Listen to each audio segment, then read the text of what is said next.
예, 안녕하십니까. 오늘은 북한 개방을 먼저 하지 않고 남북 통일에 대한 우리 모든 안녕하십니까. 저는 제3국에서 북한 노동자들을 위하여 사역하고 있는 김계방 선교사라고 합니다. 지난번에 강의에 말씀드렸습니다. 북한을 개방하지 않고 하는 남북 통일은 우리 민족 모두에게 큰 재앙이라고 말씀드렸습니다. 북한을 개방하지 않고 진행하는 낮은 단계의 연방제는 남북 모두에게 큰 재앙입니다. 오늘의 주제입니다. 북한은 왜 개방을 하지 못하고 있을까요? 북한 정권도 개방을 하면 잘 살 수 있을 것이라고 생각하고 있습니다. 북한뿐만 아니라 아시아 경제 발전에 큰 도움이 된다는 것을 잘 알고 있습니다. 오래전에 러시아 대통령은 북한 김정일에게 남북의 철로나 가스관을 개통시키면 10만 명의 노동자를 받아들이겠다고 제안하기도 하였습니다. 북한이 개방을 하면 경제적으로 중국에게 일방적으로 끌려가지 않을 수도 있습니다. 모든 공산주의 국가에서 철의 장막과 주의 장막을 쳐서 외부 정보가 들어가지 못하게 하고 나오지도 못하게 하고 있습니다. 그것을 완벽하게 진행하던 나라가 북한입니다. 그 소련은 면적이 세계에서 가장 넓은 나라입니다. 함께 연합을 이룬 나라가 16개 국가가 되었습니다. 러시아는 너무 방대하다 보니 철의 장막의 관리가 좀 어려웠습니다. 80년대 벨라루시아에서 역사 사회를 가리키는 선생님이 공산주의에 대하여 우월성에 대하여 강의를 하고 있었습니다. 그때 학생 하나가 손을 들어 반대 의견을 이야기하였습니다. 선생님, 저는 그렇게 생각하지 않습니다. 황당한 선생님이 학생에게 나중에 다시 얘기하자고 하고 그 수업을 마쳤습니다. 그리고 그 학생을 다시 불러서 이야기를 하였습니다. 그 학생은 인접 외국에서 러시아 국가로 방송하는 것을 라디오로 청취하고 있었습니다. 선생님은 학생에게 조용히 이야기하였습니다. 이런 것이 밖에 알려지게 되면 너도 나도 감옥에 갈 수 있다. 다른 사람에게 얘기하지 말고 나에게만 얘기해 달라고 부탁하였다고 합니다. 그러나 북한에서는 절대 있을 수 없는 일이죠. 소련은 인접 국가에서 라디오 방송하는 것을 일일이 막을 수가 없었습니다. 따라서 철의 장막이 별로 효과가 없었습니다. 고려인 교수 중에는 고려인 러시아 교수 선생님이 있었습니다. 친구 선생님들 중에는 박물관에 가서는 성화를 보면 잘 설명하는 분이 있었습니다. 그래서 이 선생님은 물어봤습니다. 어떻게 당신은 그렇게 잘 알고 있느냐? 그분이 답변이 이 모든 것이 성경에 나와 있다고 이야기하였습니다. 그래서 이분은 그 이후에 성경에 대한 관심을 많이 가지게 되었습니다. 그래서 1970년대 후반에 모스크바로 출장 가는 교수에게 부탁하여 고가의 성경책을 구입해서 그거를 보았다고 하는 증언도 들었습니다. 중국은 뛰어난 지도자인 등소평이 스스로 주계 장막을 거두었습니다. 김일성은 1984년에 하병법을 통하여 북한도 점진적인 개방을 시도하였지만 김정일의 조직적인 반대로 무산이 되고 말았습니다. 개혁 개방으로 발전된 중국을 본 김일성은 김정일에게도 중국에 가서 보고 배우라고 이야기하였습니다. 중국에 가서 개방 도시를 본 김정일은 매우 놀라면서 마치 천지가 개벽한 것 같다고 이야기하기도 하였습니다. 1994년에 김영삼 대통령과 김일성이가 만났더라면 북한이 아마도 개방하였을지 모른다는 생각을 합니다. 왜 김정일은 북한을 개방하지 못하고 있습니까? 개방이 되면 그동안 거짓 선전으로 인민들을 속인 북한 정권은 모든 잘못이 드러나기 때문입니다. 북한에서 외국으로 날라버리를 나간 사람들은 3년 이상 근무하지 못하게 합니다.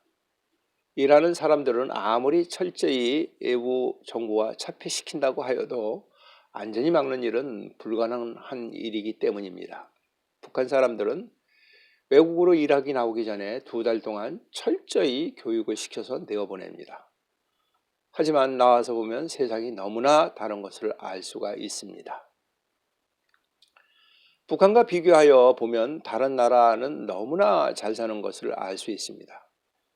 이런 것을 보면서 북한이 한참 잘못되었다는 것을 느끼게 됩니다. 이들은 북한에서 교육받기는 세계 모든 나라가 북한을 부러워하는 줄 알았다고 합니다. 그러나 그것은 크게 잘못된 것은 나와서 보면 알게 됩니다.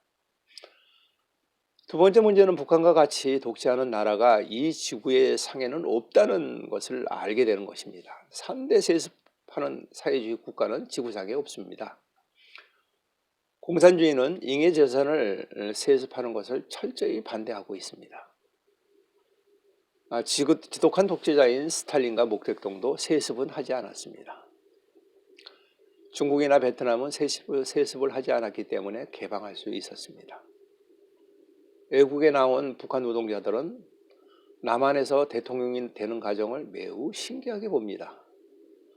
탈북하고 한국에 와서 살면서 대통령이 5년에 한 번씩 바뀐다는 사실을 알고 매우 놀랐다고 합니다. 그러므로 북한에서 남한의 대통령 선거를 절대 이야기하지 않습니다. 선거에 당선이 된 다음에 대통령이 바뀐 것을 알게 됩니다. 철저하게 철의 장막을 쳐서 세습하는 것은 독재자는 가족 위에 믿을 사람이 없기 때문입니다. 어떤 다른 독재 공산 국가보다도 북한은 자유가 없습니다. 이것을 철저하게 철의 장막을 치고 살았기 때문에 가능한 일입니다. 1982년도에 소련에 방문하여 공연한 북한 공연단이 있었습니다. 좋은 공연을 본 것이 고마워 러시아에 사는 고려인 동포들이 음식을 준비하여 찾아갔지만 끝내는 만나지 못하고 왔습니다. 북한은 같은 공산국가 안에서도 만남을 철저히 차단하여 정보가 새어나가는 것을 막고 있습니다. 1990년 루마니아 독재자 차우세키를 반대하는 민중과 군인에 의해서 혁명정부가 세워지고 재판을 받고 부부가 총살형으로 처형되었습니다. 이것이 녹화되어 방송이 되기도 하였습니다.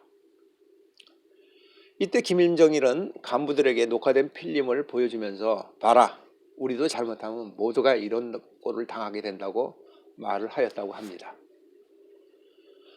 먼저 동유럽 국가들의 자유를 갈망하며 공산국가가 붕괴한 것은 서유럽 국가들의 영향을 많이 받아서 그런 것입니다. 독일은 통일이 되기 전에 18년 전부터 TV를 방송을 서로 보고 통신도 사람도 왕래하였다고 합니다. 개방 18년 동안 하고 통일을 한 것이죠. 북한은 휴전선에서 남한이 방송을 시작한다고 하면 바로 손을 들어버립니다. 탈북자들이 보내는 삐라를 매우 싫어하는 것도 바로 그런 이유입니다. 외국에 나와서 일하는 북한 노동자들이 조국에 편지를 보내는 것은 오직 인편으로만 가능합니다. 휴가자나 항공기 종사원, 열차 봉사원을 통해서 보냅니다. 우편을 보내는 시스템이 전혀 되어 있지 않습니다. 편지는 누구나 언제든지 검열할 수 있도록 개방하여 보냅니다. 한 통의 편지를 보낼 때 가격이 10달러나 됩니다. 인편으로 전달하는 것이므로 직접 찾아가서 전해주고 받아갖고 와야 됩니다. 편지가 없으므로, 전화가 없으므로 무작정 찾아가서 허탕치게도 됩니다. 답장을 받아오면 또 10달러를 또 내야 됩니다. 이러한 소중한 편지라 북한 노동자들은 보고 또 보고 합니다. 받은 사진은 소중히 지갑에 넣어 가지고 다니면서 자랑하기도 합니다. 편지를 가지고 국경 세관을 넘어갈 때 당연히 검열을 받습니다. 하지만 뇌물을 주지 않으면 통과할 수 없습니다. 공항에 가면 돈과 물건을 보내주는 것을 사업으로 하는 사람들도 있습니다. 이들은 항공기 승무원들과 연결하여 일을 합니다. 보내는 돈에서 10%나 15% 수수료를 내어야 합니다.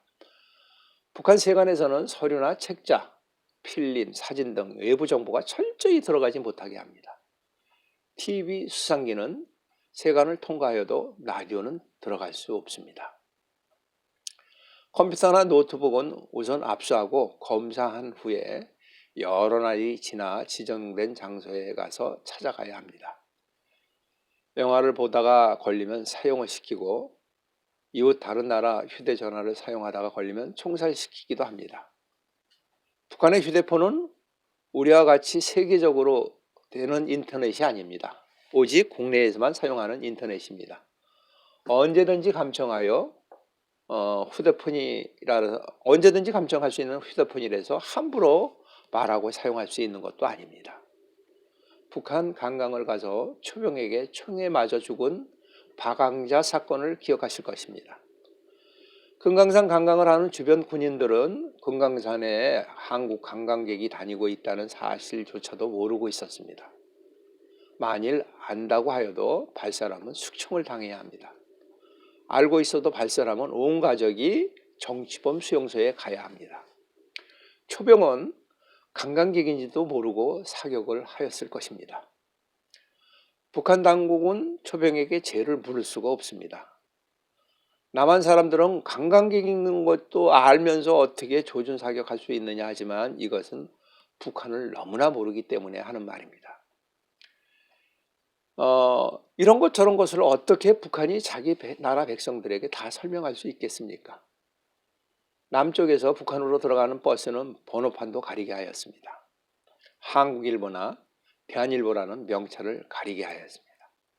이렇게 철저하게 차단하는 것은 북한에게 전폭적으로 개방하라고 하는 것은 죽으라는 것이나 마찬 같습니다. 따라서 북한 개방은 점진적으로 평화적으로 되어야 합니다.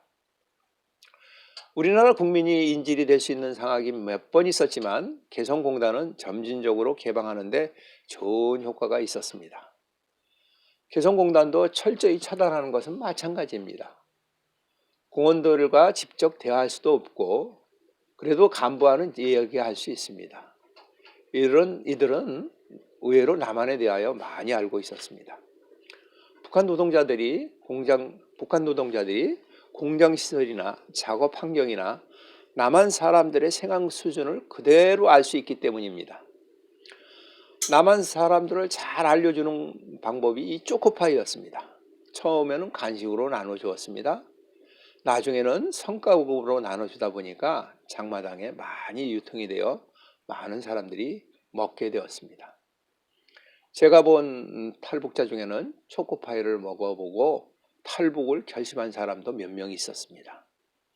초코파이가 문제가 되자 나중에는 북한에서 만든 경설단이라고 하는 가짜 초코파이를 납품받아 나눠주기도 하였습니다.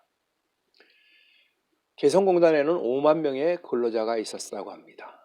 지금은 공단이 중단하였어도 5만 명이 가까운 친지에게 개성공단에 대한 이야기를 하고 있습니다. 북한 사람 중에는 한국이 남조선인 걸 모르는 사람도 많이 있습니다. 북한 사람들 중에는 남조선이 한국인 줄 모르는 사람도 많이 있다고 합니다. 우리는 성급한 통일을 얘기하지 말고 북한을 세상 밖으로 나오게 하는 정책을 우선으로 진행해야 할 것입니다. 북한을 개방하자는 것은 쉽지 않지만 중국이나 베트남처럼 개방된 사회주의 국가가 된다면 그것은 바로 북한 백성 모두에게 살 길을 열어주는 길이 되는 것입니다. 우리 모두 북한 개방을 위하여 힘을 합했으면 좋겠습니다. 우리 모두가 통일보다는 북한 개방이 먼저라고 이야기하는 나라가 되었으면 합니다. 다음에는 북한은 왜 이렇게 지금 어렵게 살고 있는지에 대해서 이야기하려고 합니다. 오늘도 시청하여 주셔서 감사를 드립니다. 지금까지 북오프너 방송의 김계방 선교사였습니다. 감사합니다.